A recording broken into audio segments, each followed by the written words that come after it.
Okay. Jaya Radha Madhava Kunja Bihari Gopi Jana Vallabha Girivaradhari Yashoda Nandana Braja Jana Ranjana Yamuna Tira Vanachari Jaya Radha Madhava Kunja Bihari Gopi Jana Vallabha Girivaradhari Hare Krishna Krishna Krishna Hare Hare Hare Ram Ram Rama Hare Hare Hare Krishna Krishna Krishna Hare Hare Hare Ram Ram Ram Hare Hare Jaya Radha Madhava Kunja Bihari Gopi Jana Vallabha Girivaradhari.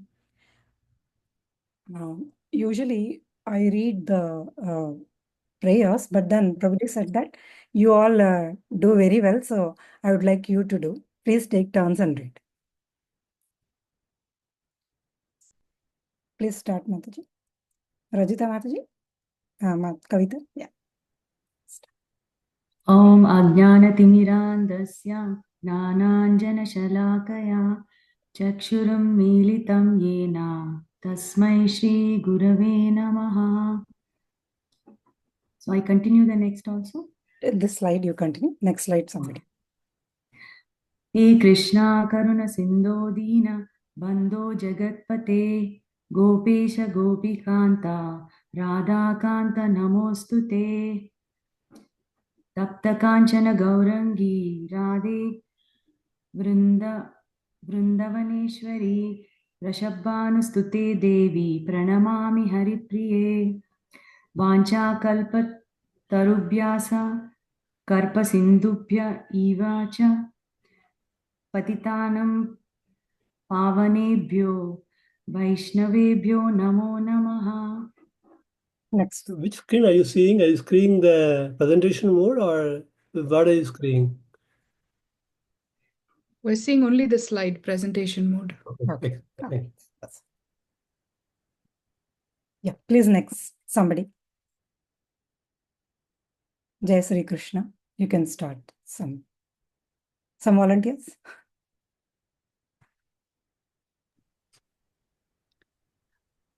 I can go.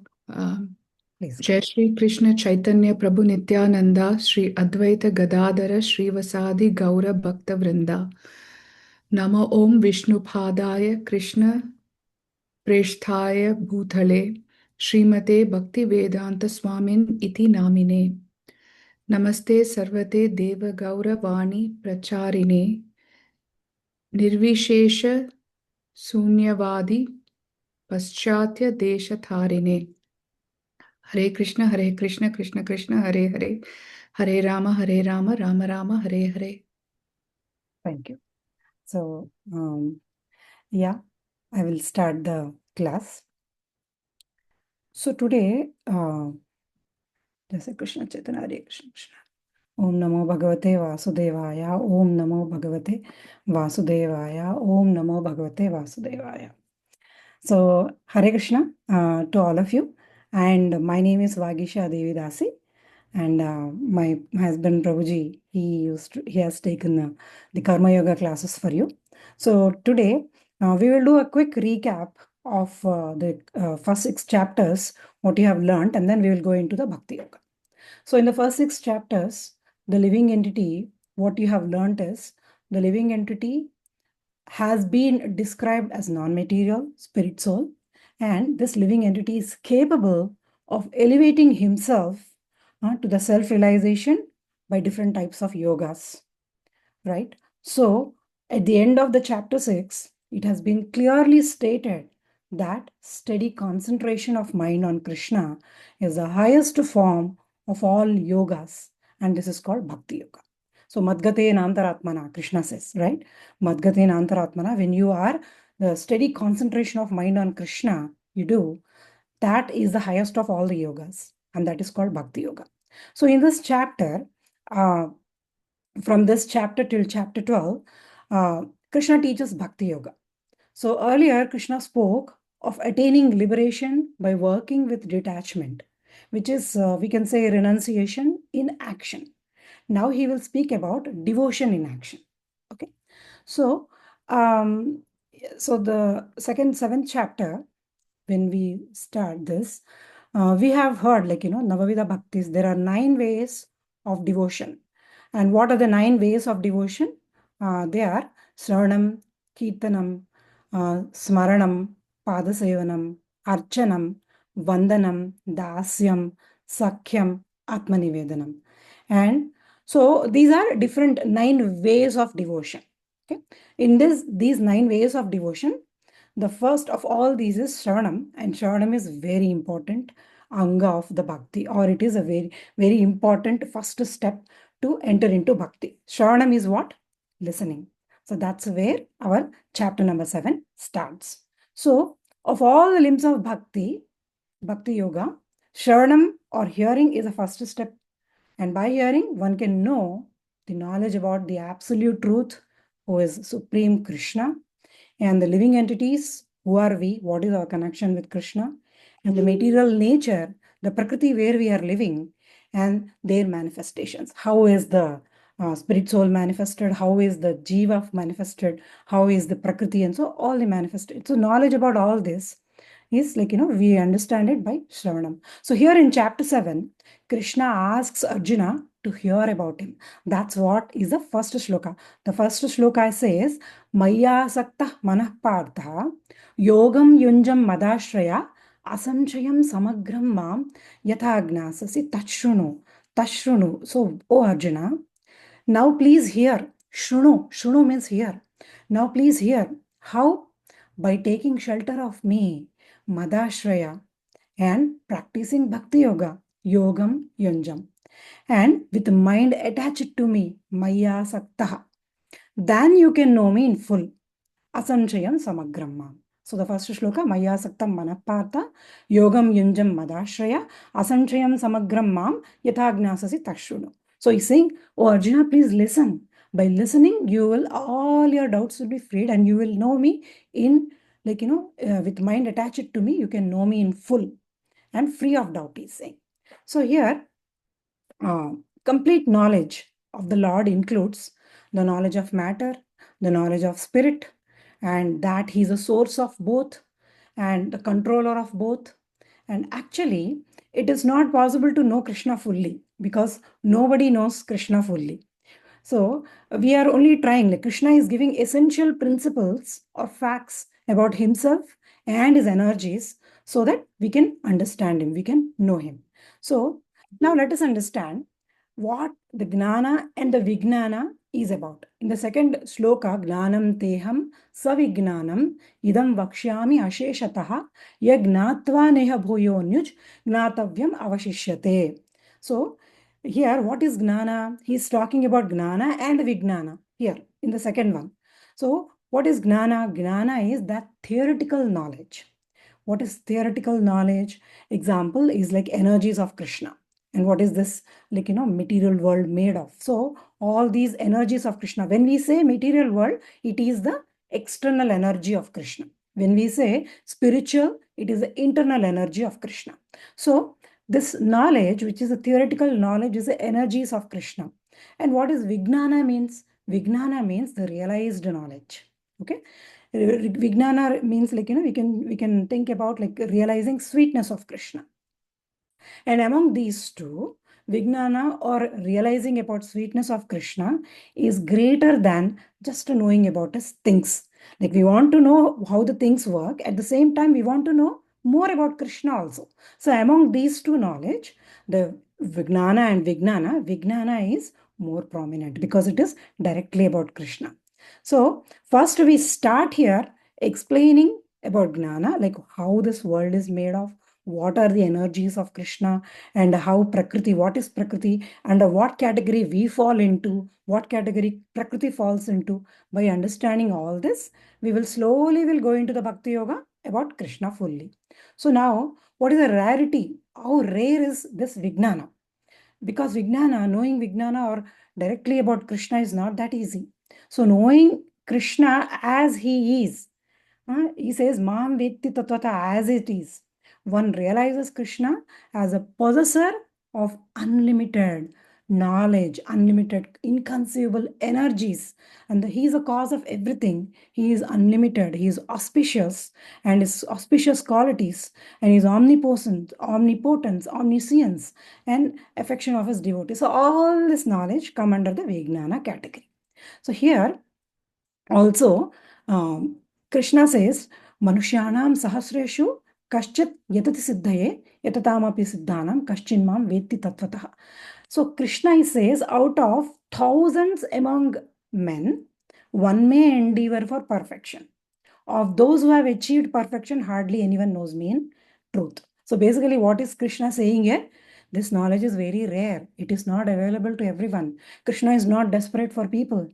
It is very, very rare. Because if someone is hearing about Krishna, it means all. We want to gain knowledge because one, we actually want to be knowledgeable, number one. Second is we want to make our life more comfort. Yes, we can make our life more comfort. That is true. That is also true. Because how will you make your life comfort when you are free of the fear that what will happen in the next moment, right? When you are free of that, when you believe that someone is there to take care of you, there is some higher authority which is guiding you, guarding you, naturally you will be comfort, right? You will feel that gives you more comfort than anything else in this world, right? So yes, definitely, this knowledge is capable of giving us, like, at the spirit level and also at the body level, at both the levels. Yes. Am I clear? Okay. So next is, we in the chapter 7, when we go further, we have first dealt with the first three slokas, which is giving about the rarity of this gnana, which is like, out of thousands of people, anyone will be interested in spirituality. And even that who is the percentage who are interested in spirituality, very few will know about the Lord. And even among the few who has known Lord, only few will achieve him, because this is very, very, very, very, very rare, very important also. And 4 to 12, Krishna is talking about the knowledge of Krishna's energies. Krishna is a source of both material and spiritual energies. So everything within our experience is a combination of these two energies. When we see anything outside or everything around us, they either belong to either of these categories. Either they belong to the material energy of Krishna or spiritual energy of Krishna. Okay. So in the fourth shloka, the Krishna is talking about the apara prakriti, which is the material energy of Krishna. So here, what is the apara prakriti material energy? That is consisting of panchabhutas, which is earth, water, fire, air, ether, and it is consisting of three subtle energies, three subtle elements. What are they? Mind, intelligence, and false ego. So earth, water, fire, air, ether, yes, we know, we see around. But mind, intelligence, and false ego, these are subtle, and these also constitute the material energies. So these 8 elements together are Krishna's separated material energy. Now coming to the next part, which is fifth one, is talking about This false ego. False ego is ahankara. False ego is when you come into this world, you start identifying yourself with the body. You start thinking that I am this body. So when you understand the body at the, your understanding is at the level of body, and you connect everything to you. When you say you understand that you are this body. That is false ego. So false ego, see how this mind intelligence and false ego comes in, we can go in depth. If we go in depth, we cannot go overview. But anyway, I'll give you the idea. See, when we come into this world, what is our actual position, actual constitutional position is, we are spiritual in nature. And we forget that we are spiritual in nature. Why? Because we come in contact with this material prakriti. And we start thinking that we belong to this world. And we start thinking that I am this body. The moment you start thinking that I am this body, you are in false ego. So what is the goal of life? The goal of life is to understand how rare a human body is and what is our actual position, that we belong to Krishna. And we understand that, then we start detaching ourselves from the materialness. And at one point, we start detaching ourselves with this body also. When we go to that level, then we are in real ego. Until then, we are in false ego. Okay? Okay. So that's what. So fifth sloka is talking about the spiritual energy. So this spiritual energy is like, what you see outside, you see people moving, you see living things moving, and you see Prakriti around. So all this Prakriti around is material energy. Now, who are these people? The people are also our energy of Lord. The living entities are also our energy of Lord. That means we are energy of Lord. So what kind of energy are we? We are spiritual. But how?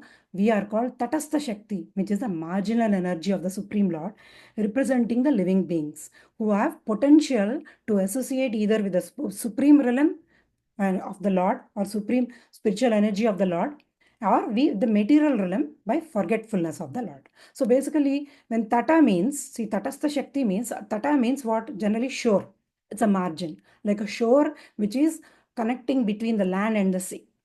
And so when a person is standing on the shore, he has two options. Either he can choose to be on the land or he can go into the water, right?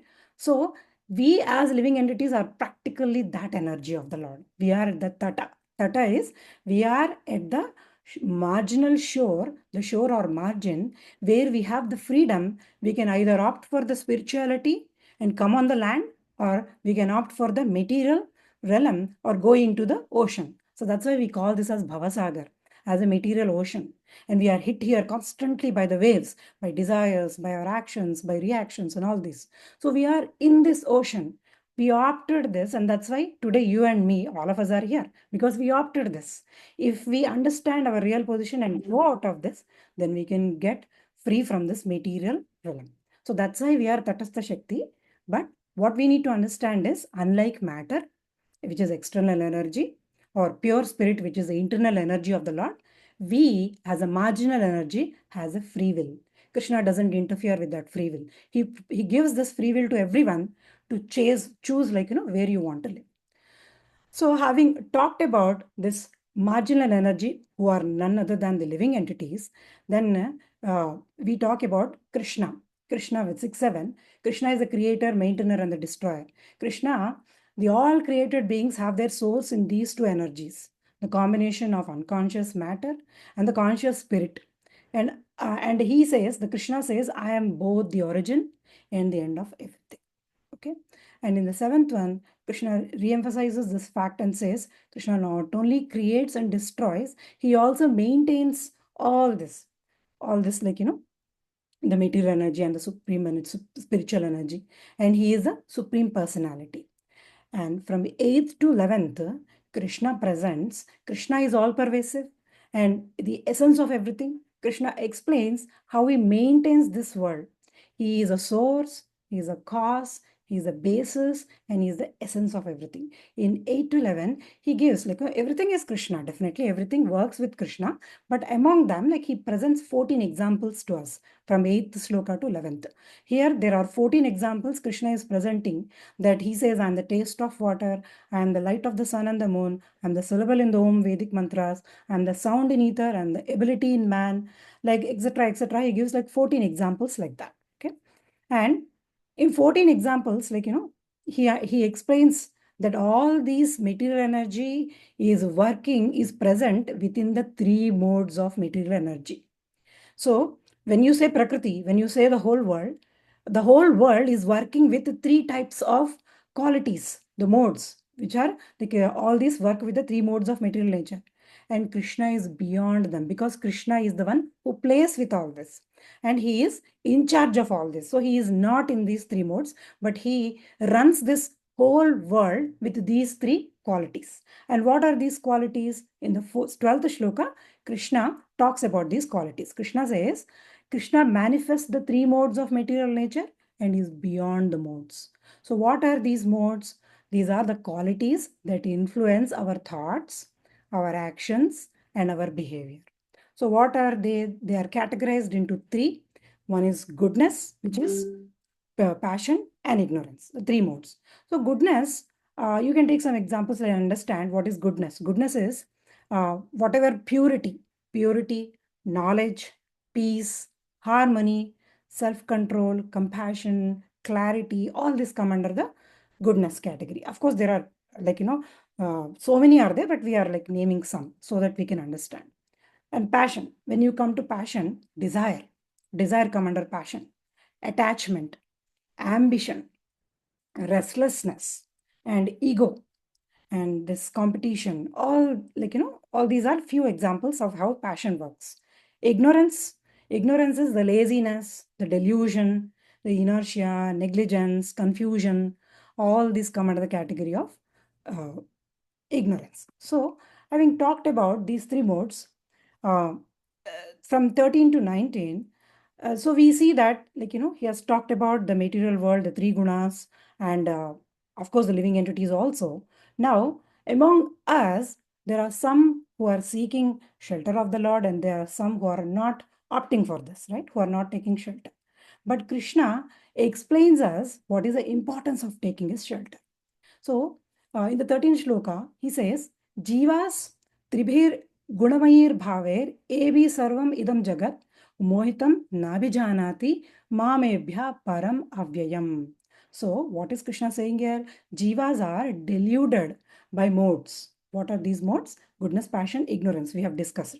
So as long as we live in this world, in this Prakriti, we dwell in these three modes, in the qualities of these three modes. So as long as we dwell in this qualities of three modes, we take association of the modes, and therefore we obtain certain qualities. Like we make a swabhava for ourselves. Like some people are in mode of goodness, some are in mode of passion, and some are in mode of ignorance. Why? Because they are liking that way to be, and they are opting from the three gunas, whatever is available, they are opting to be in that particular guna. So it works with the free will also, because Krishna is providing free will also, right? So I can opt to be in certain guna and do my work in a certain type of guna, and that becomes my nature. Like that, jivas are deluded by these modes. Either they are dwelling in, or they are living in goodness, they are living in passion or ignorance, or they are living in the combination of all three at certain percentages of this, certain percentage of that. So everything works. There are like certain different permutations and combinations goes on. So all these jivas, they live in these modes and they get deluded. They get deluded, and therefore they cannot understand the Lord. When we talked about ahankara, somebody asked me what is false ego. This is where false ego develops. How false ego develops? When we come here, we are pure. But then because we come in contact with this Prakriti, we come and live in these three modes, and therefore we develop a certain personality. When we develop a certain personality, we start understanding the world in a certain way, and that becomes our swabhava. And therefore we are false ego. We fall under the category of false ego. So that's why we get deluded here. And therefore, Krishna says that jivas are deluded, and that's the reason why they cannot understand Lord. They cannot understand the reality or the real knowledge of the world. And Lord is what? Yes. Mataji, my name is Arundhati. I had a question to ask. Yes. If you don't mind me stopping in the middle, I didn't. Please go ahead.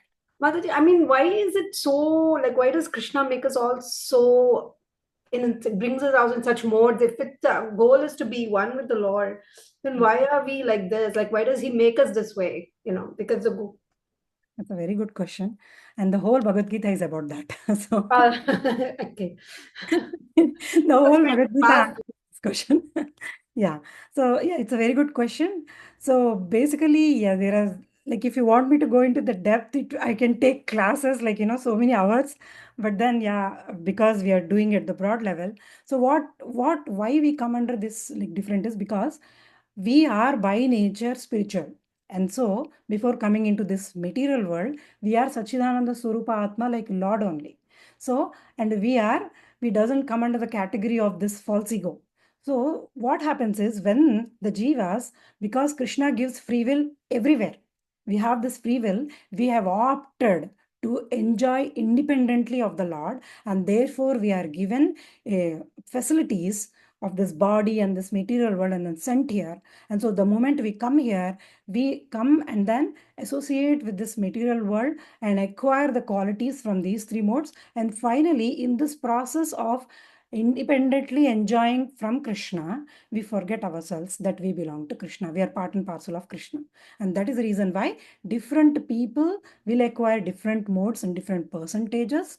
And therefore, they are desiring differently and they do actions differently and they are getting reactions according to their actions. And therefore, they are going here from body, they're transmigrating from one body to the another body to another body in the process of making our desires work, or working for our desires in order to become happy, but that will never happen. Reason is because Krishna will answer that here. He says, this is Ashashvatam Dukkhalayam, not designed for us to be happy here.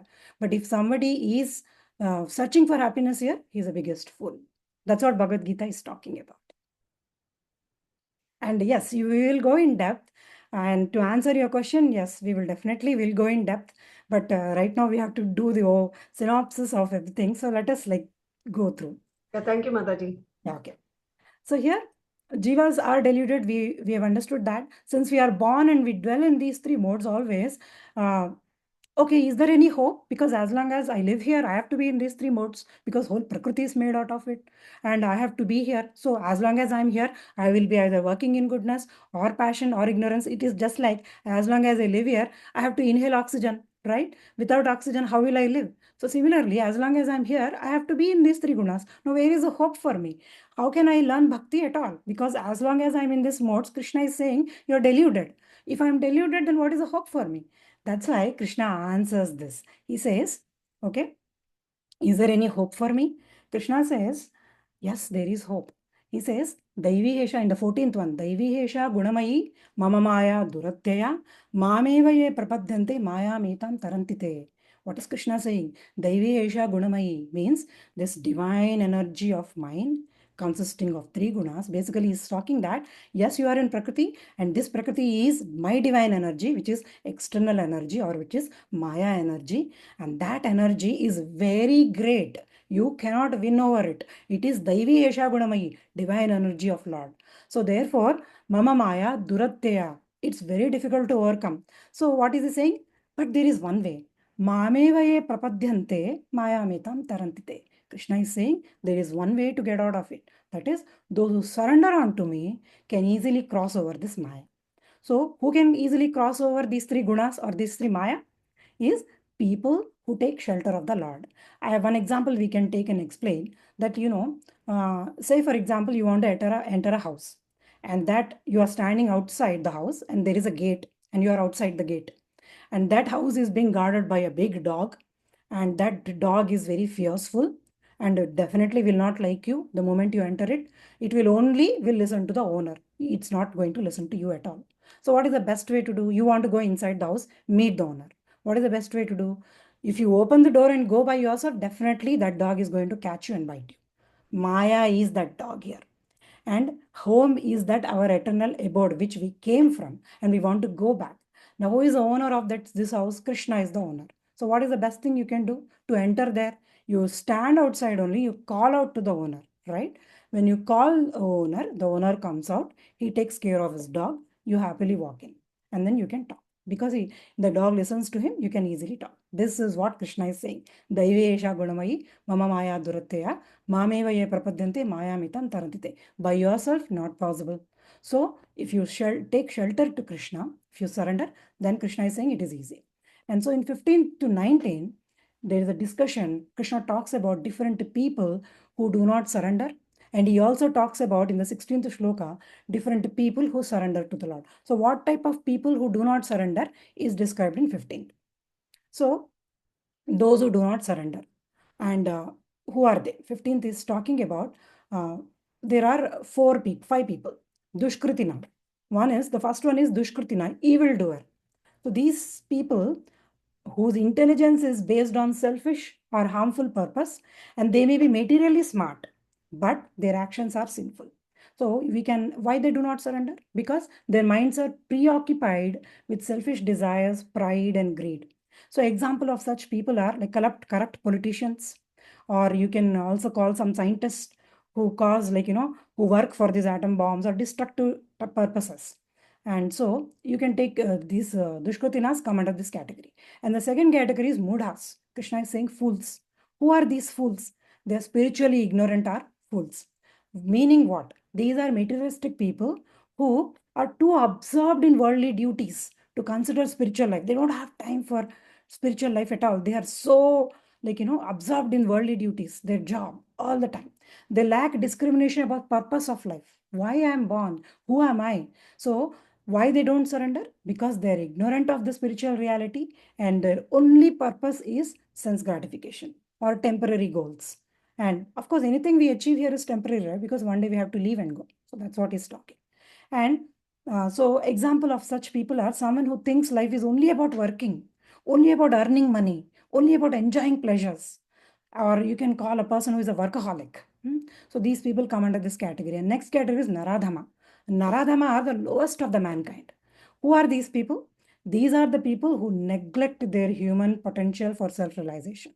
Because human body, because I don't have time, I cannot go through that now. But then when we understand what is the importance of human body, it's really eye-opening that, human body is so rare that we fall into this material world, which is like a dark hell and dark well, and we are going through. There is only one door out to come out of this, and that door is human body. And we are searching in this dark, and finally when we come to that door, which is a chance to go out, we again something falls down or we are distracted and we lose that door. Again we are walking the whole well.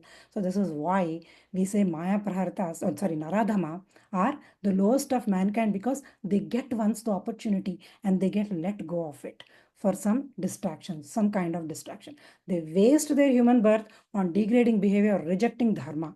So a person born in a spiritual environment, or a life of devotee, or in the family of the devotees, or some scholars, but who becomes go into the bad companionship, and then they become criminals or they indulge in activities which are wrong.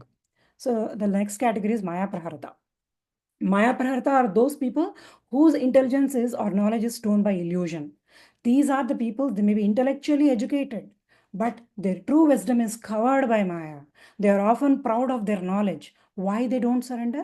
Because they misuse the knowledge, or whatever misunderstood knowledge, so-called knowledge. They misunderstand the knowledge and therefore denying Lord or God's presence or spiritual truth. So who are the examples of such people? Some philosophers or some people who argues that God is a myth, and then this is just a psychological projection, or someone proud of their intellect but blind to spiritual truth. So we can call them as Maya Prartha. And next is Asuram Bhavam. Who is Asuram Bhavam? Demoniac nature. These are the people who consciously reject Lord and oppose divinity. They are envious of Lord and also to the people who follow Lord. So basically devotees also. Why they don't surrender? They have a hostile attitude toward a very idea of God or very idea of righteousness. Some examples of these are many historical figures. You can take so many examples, but few. Hiranyakashipu, Ravana, or some many people are modern ideologies also that come under this category. We are not going in depth of that. Next is number 16. 16 is, we are talking, Krishna talked about the people who do not surrender at all. And so those are called Dushkrutinas, and these people who surrender are Sukritinas. So these are the Artha, Jignasu, Artharthi, Gnani. So who is Artha? Artha is a person. Now these are the four people basically now whom are we talking. They come under the surrender of Lord. They take shelter of Lord for some reason, whatever is the reason. That's why depending on their reason, they are categorized in four categories. What are they? Artha. Artha is the one who is suffering, either physically, emotionally, or mentally. And he turns to God for relief. And so, what is his motivation? His motivation is driven by pain, fear, disease, or danger. And they cry out to Lord for help. So someone, you can take example is someone who prays intensely when he's faced with threatening illness, or any kind of natural disaster, or things like that. Jignasu. Next is Jignasu. Jignasu is a one who is inquisitive, who wants to know, who is a seeker of the truth. So this person who is curious about spiritual knowledge or nature of reality, they are not in pain, but they feel a deep intellectual quest, or why am I existing? That existential curiosity. They come under this Jignashu category, and they want to understand. So basically philosophers, spiritual seekers, or a student who begins to read scriptures or exploring knowledge and all that. So they come under this category. And next is Artharthi. Artharthi is a seeker of wealth or material gain, and meaning someone who desires success, prosperity, or specific goals and prays to Lord to fulfill them. And their motivation is to pray for job success, or have good relationships, or health, or money, or etc. Things like that. So basically, you can think about the businessman who prays for his profits, or a student who prays to pass exams. And next is Gnani. Gnani is a wise one. Here, the one who knows that the true nature of Lord, understands the spiritual path, and seeks Lord out of pure love and realization, not for any material reason. So here, this motivation of him is he loves Lord, he has devotion, and he has knowledge of external self and the Supreme. So he has knowledge of all this. So this person come under the category of Gnani. So you can say realized devotees, a sage, or someone deeply immersed in contemplation of the Lord, they come under this category. So having talked about this, Krishna actually, among the 4 types of Sukritinas, the first 3 serve Lord because the Lord fulfills their desires, because they have certain desires. Whereas a Gnani, he serves Krishna without material desires and wanting to know him. So Krishna is saying he is the best. So in the 17th, Krishna is saying he is the best. And in 18th, Krishna says that Gnani is, so a Gnani is searching after knowledge. He realizes that he is different from material body. Upon further advancement, when he starts keep on doing his sadhana on and on, what happens? He realizes that he is different from material body. He realizes he understands what is Brahman, what is Paramatma, what is his relation to the Lord, and what is his duty, where he really belongs. So he realizes all this, and that is his natural position, or his constitutional position is to be eternal servant of Krishna. And so when does this happen? It might take in one birth, or it might take in different births too. That's why he says, Bahunam Janmanamante, Gnanavan Mam Prapadyante, Vasudevam Sarvamiti, he says. So that's why Krishna says that this person, Gnani, is the best among all others. Next is from 20 to 23rd.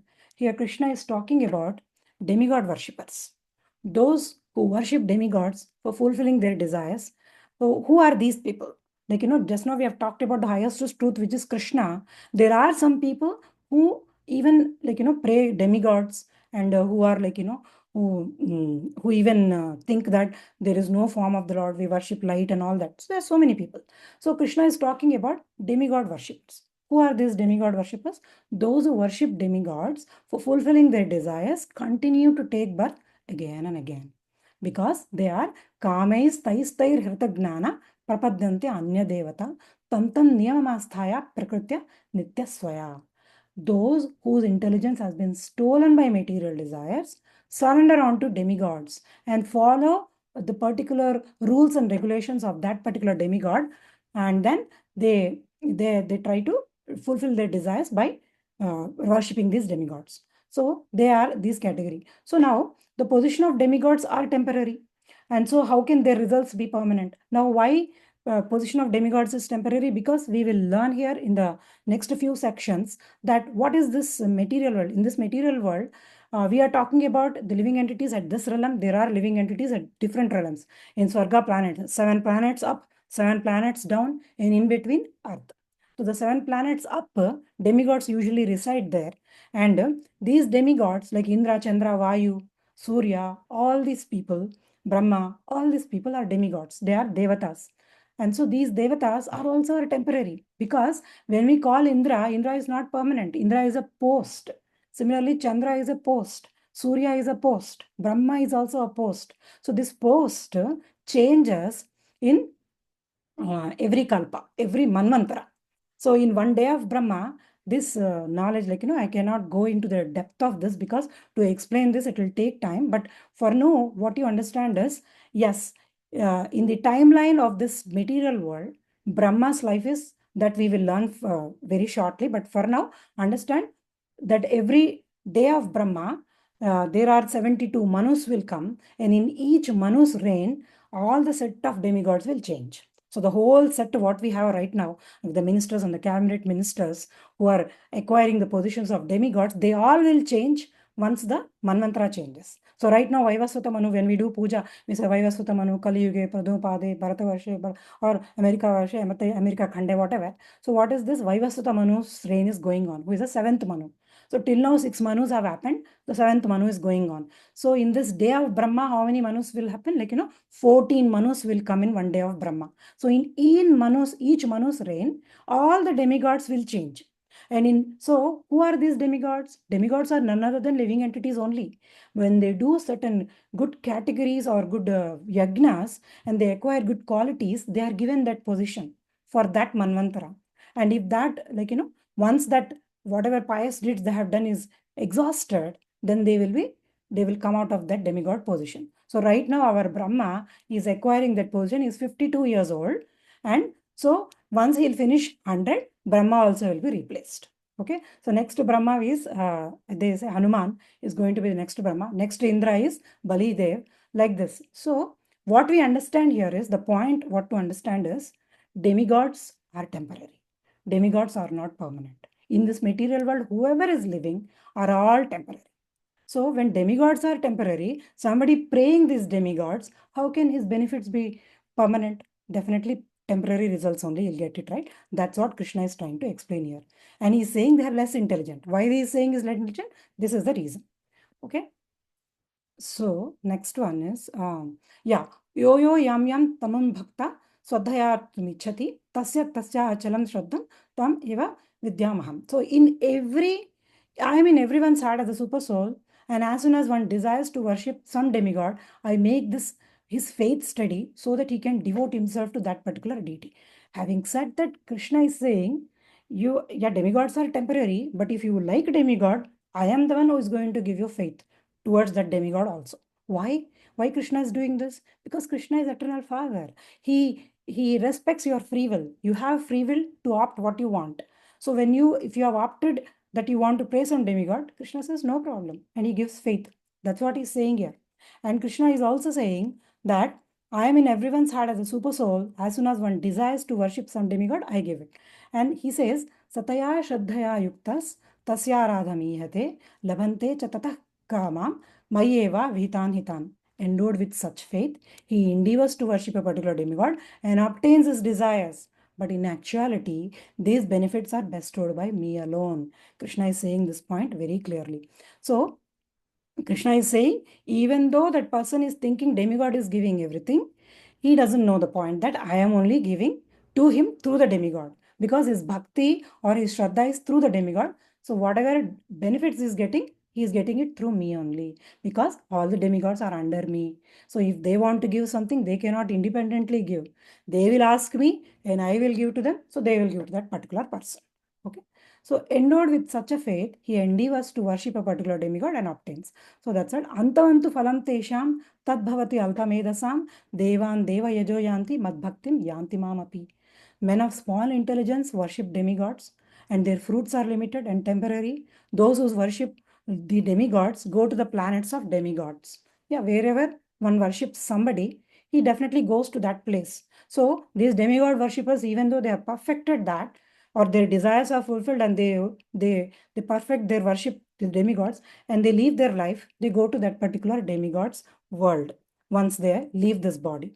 So, but Krishna is saying, those who pray me, they come to my supreme planet. But if someone is born in the demigod planets also, for them, there is no permanent mukti, because demigod himself will not be there forever. How can he make you stay there forever? So the moment he is gone, you'll be born again. So therefore, there is birth again. Next is 24 to 28.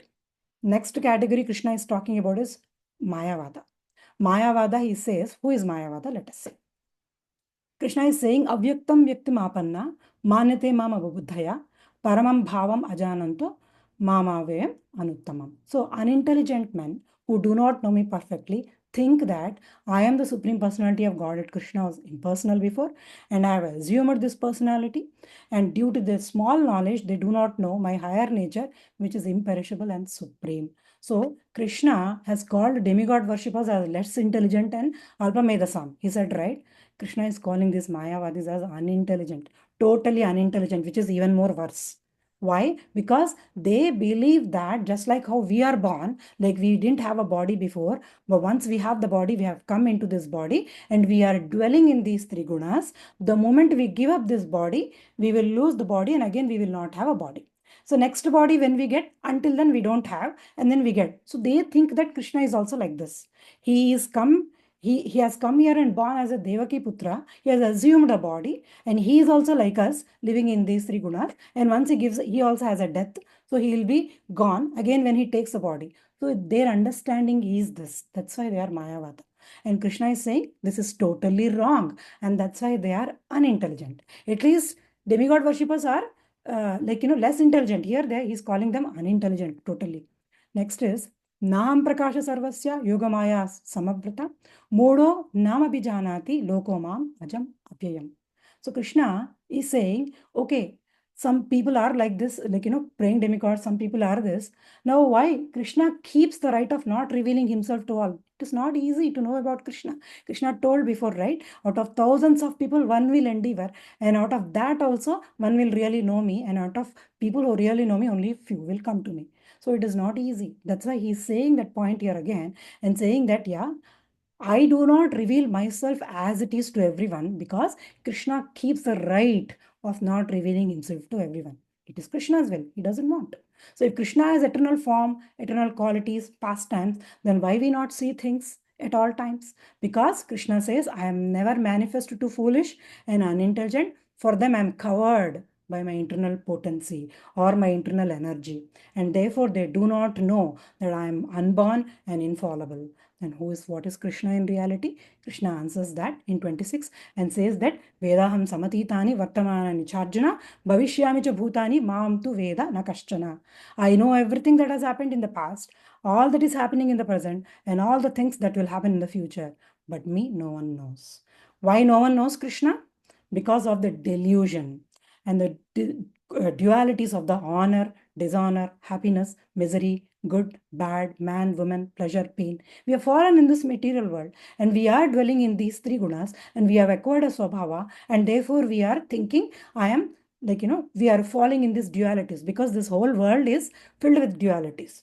So we are in this duality and that is the reason why we do not know about Krishna. Is there, and also if you question, is there anyone who becomes free from this delusion of dualities and gets qualified to get devotion to Krishna at all? Krishna answers this in 28. He says, Yesham to antagatam papam janarnam punya karmana. And then he says, Te dvanda moha vimukta bhajante mam dridavrata. So one whose sins are eradicated, one who has acted piously in previous and present life, and one who is freed from dualities of delusion, he engages in my service with determination. So Krishna in the final, he talks about in the 29th, he talks about Jaramarana Mokshaya, and then Mamasritta Yatantite, Te Brahma Tad Vidu Krishnam, Adhyatma Karma Chakilam. He says intelligent persons who are endeavoring for liberation from old age and death, because these are the real problems. The real problem is birth, death, old age, and disease, right? Who are endeavoring to come over this or to have a solution for this. What do? They take refuge in me, Mama Shrutya. In doing what? By doing devotional service. They are actually Brahman. Because why they are Brahman? Because they want to connect to this Brahman. And because they entirely know everything about Brahman, the self and transcendental activities, Adhyatma, Karma. So in the 30th sloka, which is the last sloka of this chapter, those who know me are called Adibhuta, the governing principle of material manifestation. And Krishna says, I, as Ayadi Daiva, is the control of demigods, and I am the Lord of all sacrifices, which is Adi Yagna, and full conscious, and those who are full conscious of me, of all these qualities of mine, they can understand and know me, the Supreme Personality of Godhead, at the time of death. So that's why he says, in the last shloka, he says, at the time of death, they are the one who remember. Now here, Krishna has mentioned about certain technical terms in the last 2 slokas of this chapter. He says Brahman, Adhyatma, Karma, Adibhutam, Adidaivam, Adiyagna. He calls like Brahman is Brahman. He talked about Brahman. Adhyatma is the self. Krishna says, I am the self. And then he talks about Karma. So when he used these technical words, now Arjuna again gets questions, and that's what we continue in the 8th chapter, asking these questions. So he starts the 8th chapter asking these technical terms. What does these words mean, Krishna? He'll ask. And then Krishna, and then the last question is, he asks, how do we remember Lord at the time of the death? So Arjuna will ask these Krishna about them in the next chapter, which is 8th one. So in the 8th chapter, what's the time now? Okay, we have few minutes. I'll try to, because 8th chapter is very small and very direct. It's very direct, and then therefore we can understand. Here, chapter 8, Arjuna's, it starts with the questions of Arjuna. So the technical terms which he has used in 7th chapter, he's asking those questions. He's saying what is Brahman, what is self, and what is karma, and then Adi Bhuta, Adi Daiva, Adi Yajna. And the 7th question is, he knows how to know you, how to remember you at the time of death. This was his 7th question. So 8th chapter, of course, in the 3rd shloka and 4th shloka, Krishna answers all the technical terms, whatever as Arjuna asked. And the 7th question, which is how to know you at the time of the death, is a subject matter, whole subject matter of 8th chapter.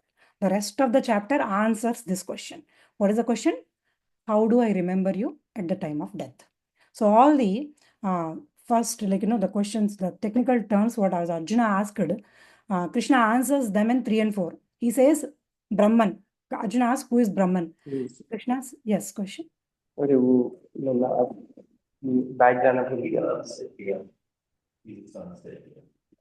Say it again. तो Actually, your question was not, I couldn't hear you properly. Can you repeat?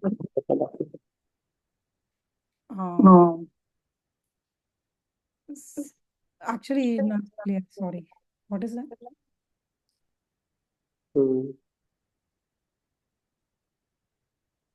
Yes, Prabhuji, please go on. अच्छा. Or shall we wait till the end of the chapter so that we can? Okay. Okay. So Krishna is answering these technical terms. The first one, Brahman. Brahman is that living soul whose ultimate reality is beyond body. And next is Adhyatma, the nature of the qualities of the soul. Okay, the Swabhava is Adhyatma. Karma is the fruitive activities, which are actions and their reactions. And Adi Bhuta is the perishable world made of this material elements. Adi Daiva is the Lord, Virata Purusha, or the cosmic form of the Lord, includes all demigods. Adi Yajna is a super soul Paramatma who lives in everyone's heart and who enjoys all the yajnas. Okay, so starting this chapter 8, Krishna starts the chapter saying that Antakale cha mameva smaran mukta kalevara yaprayati samadbhavam yati nasti atra samshaya. Krishna actually is answering the rest of the chapter, remembering Krishna at the death. Just by remembering Krishna, one attains Krishna, and remembering something else, one attains that object, whatever he remembers. That's what Krishna is talking about. So one, in his lifetime, if he quits his body remembering the Lord, he will attain the Lord. He will attain to the supreme realm back. So of this, there is no doubt, Krishna is saying. So what you can understand is death is a final test.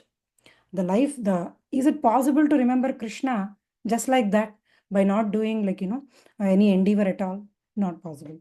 Because whatever we do in our lifetime, that is what we remember at the end of the life.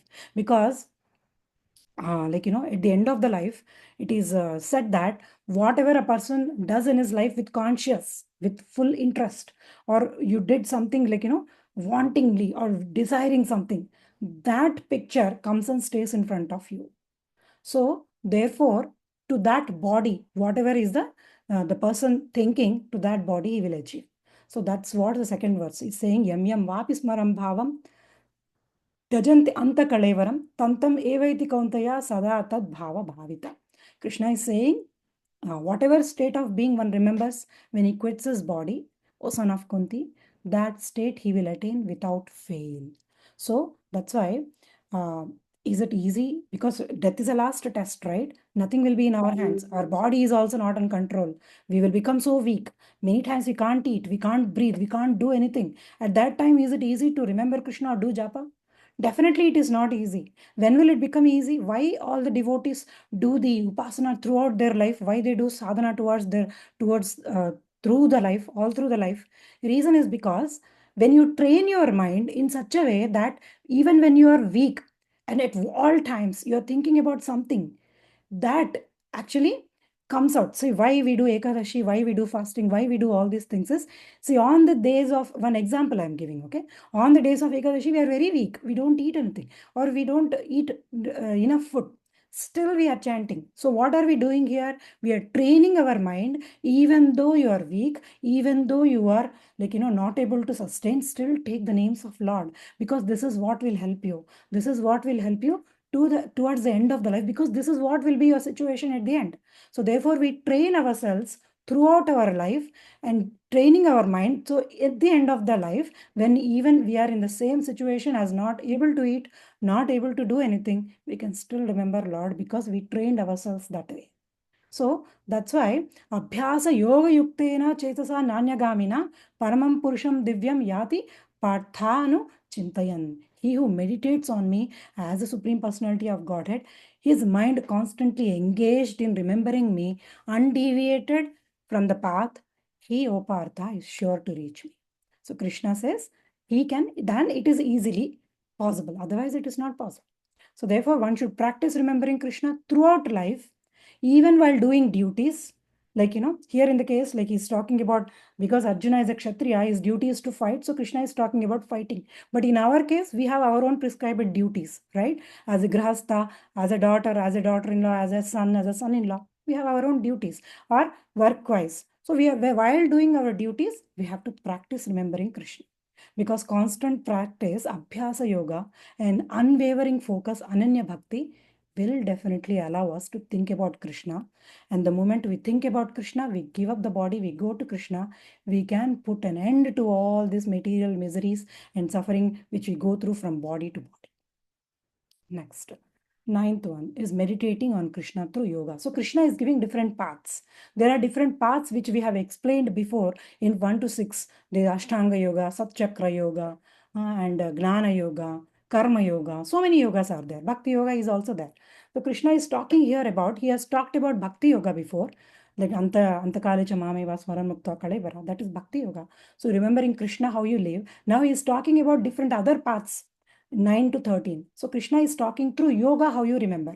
Krishna explains a method for advanced yogis. He says, meditate on Krishna as eternal, all-knowing, smallest yet greatest, beyond material nature, shining like a sun. So at death, the yogi controls the senses, focuses mind in the heart, and directs life towards the forehead between the two eyebrows. While chanting Om, they remember Krishna and attain the spiritual realm. This is a yogic method of leaving body. It is difficult and requires great discipline. Why? Because Ashtanga Yoga process or Satchakra Yoga process, which Krishna is talking here, is not that easy. Because when you understand this yogic process, what it requires is that you have to control all your senses. You should not let go one sense also out. And you should actually control to the extent that you are not communicating to the outward world at all. So when you keep all these senses under control, not only that, you have to keep your ahara under control, what you eat, and that also matters. And the way you sit, the way you live. So you should not be living in between the people. You should go to a forest and live there. So this is how this yoga is usually designed. And of course, there are people who are successful in this process also, because different people have different mentalities and they can take to different practices. So there are people who are successful in this process also. But Krishna is saying, yes, this process is also available, but it is difficult. So Krishna explains that pure devotion is superior. So in 14 to 16, pure devotion is the easiest path, Krishna says. Ananya Chetasa Chetasatatam Yomam Smaranti Nityasaha Tasyaham Sulabha Partha Nityam Yuktasya Yogina. Krishna says, one who always remembers me with love, I am easy to attain. So why it is easy? Because Krishna never says in Bhakti Yoga to control senses, to control yourself.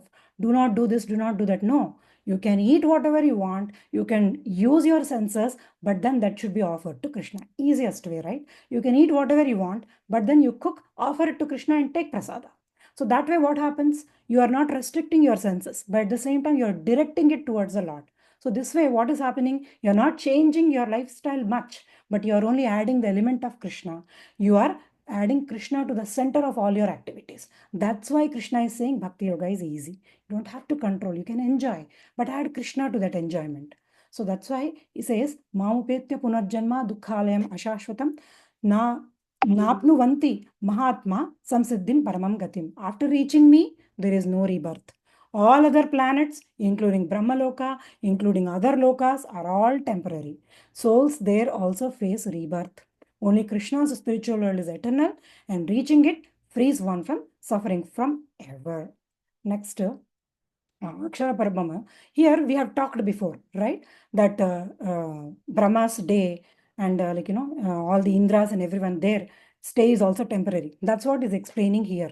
What is he saying is, how many, like in one day of Brahma, there are 1000 Mahayugas. So here, basically what is Krishna saying is, Sahasra Yuga Parvantam, he says, yeah. So on human calculation, now I'm not reading the shlokas because it time up. So one by human calculation, one Mahayuga is a combination of 4 yugas, which is Satya Yuga, Treta Yuga, Dwapara Yuga, and Kali Yuga. So all these 4 combinations, if you add together, is one Mahayuga. That one Mahayuga, if you take 1000 of such Mahayugas, that becomes one day of Brahma. Okay, and when Brahma sleeps, that again 1000 Mahayugas will be one night of Brahma. So this way, in one day of Brahma, which had for 1000 Mahayugas, how many Manvantras will happen? 14 Manvantras will happen. So in the 14 Manvantras, again, all the Yuga avatars, Manvantara avatars, and all the avatars of the Lord will come. So that one Brahma day, souls are born, and again at Brahma's night, they merge back into the unmanifest nature. Which souls is he talking about? All those souls who are in material world. Okay, so all those souls will die when in Brahma's night, they merge back into unmanifest nature. And when Brahma is born again, he'll again make the universe, and then all are born again. So this way, so everything is temporary. That's what Krishna is explaining. In verse 20-21, spiritual world is eternal. Krishna says, but beyond this temporary material cycle, Krishna speaks of the unmanifest, eternal spiritual realm. This spiritual world never ends, even when everything else is destroyed. So this is Krishna's personal abode from which no one returns once they reach it. And therefore, attaining Krishna through bhakti, Krishna says, the Supreme himself can be attained only through pure devotion, which is Ananya Bhakti. And he is the source of all. He is, everything is within him, yet he remains independent. And so, verse 23-26, Krishna is explaining 2 paths to go from this world. One is called the light path, and the other one is dark path. So, what is the light path? At an auspicious moment in the light and fire, during the day, in the Sukla Paksha, which is a fortnight of waxing moon, in Uttarayana, 6 months when sun travels to north, which is usually mid-January to mid-July. This is when one passes away, they will, so they go in the path of light, which usually yogis and gnanis do. And so their destination is Brahmajyoti, and it is also a liberation, a kind of liberation, definitely. And what is the path of darkness? Path of darkness is at night, like when there is no sun, during smoke, in Krishna Paksha, which is 4th night of aging moon, and in Dakshinayana, which is 6 months when sun travels to south, usually it is mid-July to mid-January. And so if one passes away in this time, during this time, he'll come back again. He will be reborn. So who usually goes? Karmis. So what is their final destination? Of course, some will go to heaven, some will be born again here, some will go to, either they go to heavenly planets or earthly planets, or they will go down to Atala, Vitala, Sutala, Rasatala, Mahapatala, Patala, down planets, and they take, whatever prayashchitta, and they come back again on earth. Finally, what the point is, if they go in this path of darkness, they have to again come back to earth to again redo the process. So, and also Krishna, when talked about this path of light and path of darkness, Krishna is talking about his pure devotees. And he's saying, pure devotees of Lord who are in Krishna consciousness, there is no fear of returning. Either if they pass away, in whatever time. Doesn't matter in either Uttarayana or Dakshinayana. Doesn't matter whether they leave their bodies at an auspicious time or inauspicious time, by accident or by arrangement. Doesn't matter. Whatever is the reason, because they have done all through their life the bhakti, they will pass away in the glorious way. Being fully surrendered souls, they leave everything in Krishna's hands and easily go to the spiritual world. In Varaha Purana, Bhudevi asks this question to the Lord. She says, "Oh Lord, you are saying that a person, when Antakala Chamameva Swaramukta, you said, when someone leaving their body, they remember you, they come to you. What happens to a person who has done bhakti throughout his life, but at the end, if he is not able to remember you, because either he is in coma or he is in a not a situation to not even take your name?" Then Varahadeva says, don't worry. If someone, when they have full consciousness, when they have the full strength and health, they take my name, I remember them and I come for them when they are not in a state to take my name. When a person, if he does bhakti throughout his life, then even if the person remembers well and fine, if he doesn't remember also, Lord will come to take him. This Lord promises actually in Varaha Purana. So beauty of Krishna consciousness, 28th verse is talking about. What is that? Vedeshu yagneshu tapassu chaiva and daneshu yat punya phalam prasistam atyeti yat tatsvaram idam viditva yogam param sthana upaiti chadyam. What is he saying?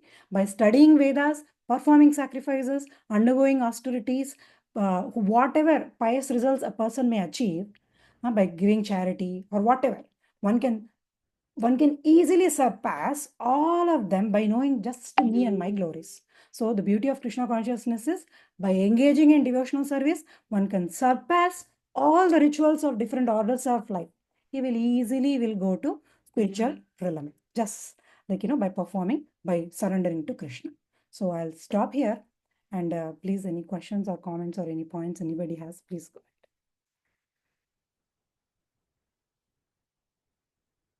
So this is where we have actually finished 7th and 8th chapters, which talked about Gnana and Gnana basically. Vijnana we will talk in 9th, 10th and 11th. So this is the knowledge about material world, about the living entity, and about Lord. Yes. Is liberation becoming one with Krishna, or is liberation going to be in the soul realm? Mataji, liberation, becoming one with Krishna is not possible. It is not happening at all. It doesn't happen. So we always exist. Krishna says, right? We always exist eternally. Lord also always exists eternally. And so therefore, liberation means attaining or getting out of this material realm and reaching the spiritual identity of a living entity, serving the Lord and enjoying with the Lord. When we say shelter or surrender, generally we think surrender is a very big word. So we feel that, okay, are we going and surrendering and working like a servant to him? That's not how Krishna treats. Krishna, actually, we enjoy with him. Like how the cowherds enjoy with Krishna in the Vrindavan. So we enjoy with the Lord. Lord becomes accessible to everyone and he enjoys with us. So that is liberation actually. There are, of course, liberation. If you want to go in depth, there are 5 types of liberations, but merging with Krishna is not possible.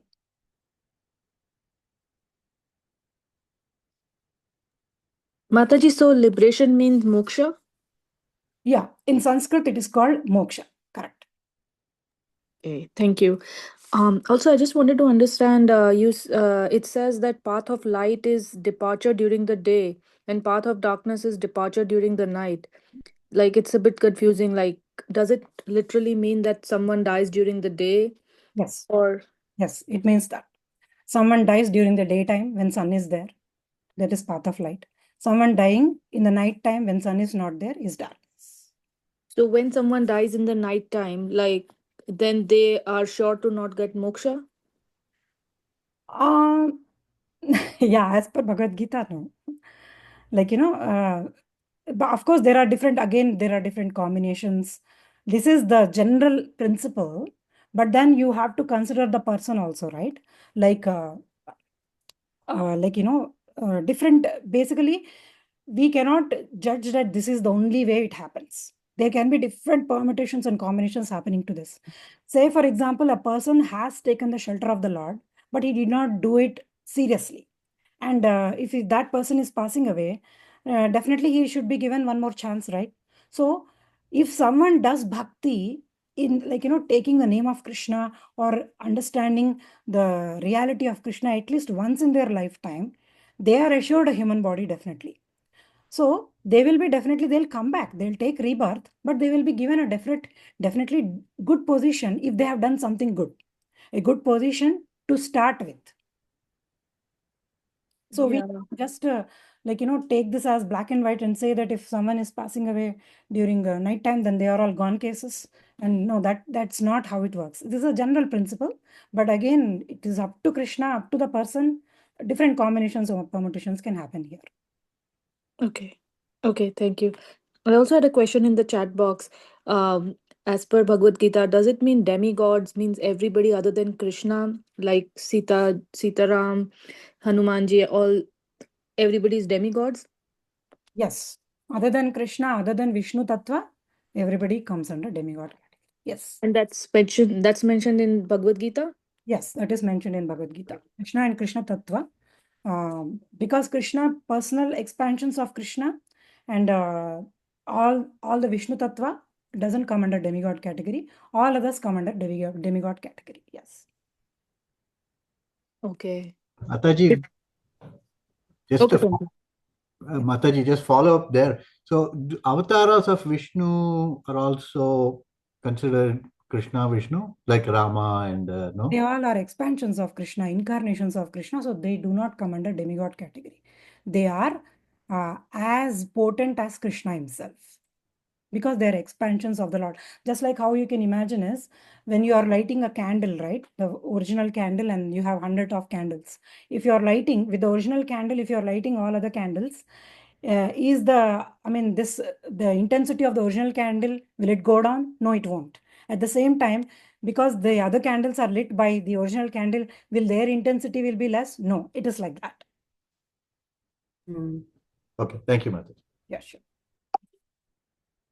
So I have a question on karma, Mataji. So the karma is done by the body, and I mean the actions are done by body and mind. Why does soul have to suffer by taking births after births? That's a very good question. Who exactly is doing this action? Is it the soul, or is it the mind, or the body? Yes. So, yeah, this is a question actually Krishna asks in Bhagavad Gita also. He says that you are saying that my mind, intelligence, and false ego are acting, and then the external, Krishna says, I sanction whatever you're designing, I sanction, and the external energy, Maya, will make it work. So basically, your mind, your intelligence, your false ego, your body are all your facilities of whom? Of the soul.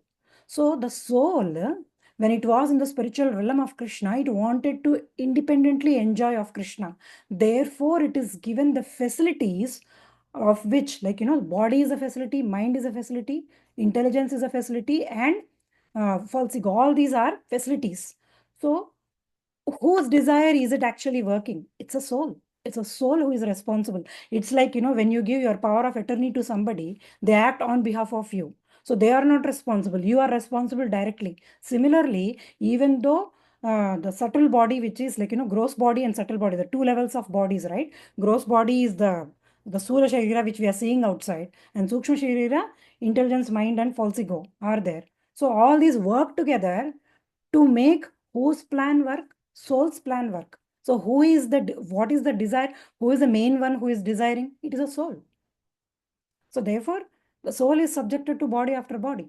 So as long as you are in this material world, this set stula sharira will change. Your body, which looking outside, organs, heart, kidney, and all that will change. But your sukshma sharira, which is mind, intelligence, and false ego, it stays along with the soul, encapsulating the soul. And at the time of death, with this combination, it goes into another body. So therefore, who is the one who is actually acting? Soul.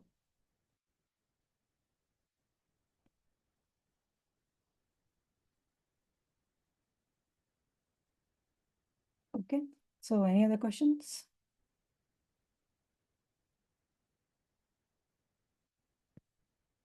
Okay. Thank you, all of you. Thank you. Thank you. Thank you. Thank you, Hare Krishna, Mataji. thank you. Thank you, Hare Krishna. Prabhuji.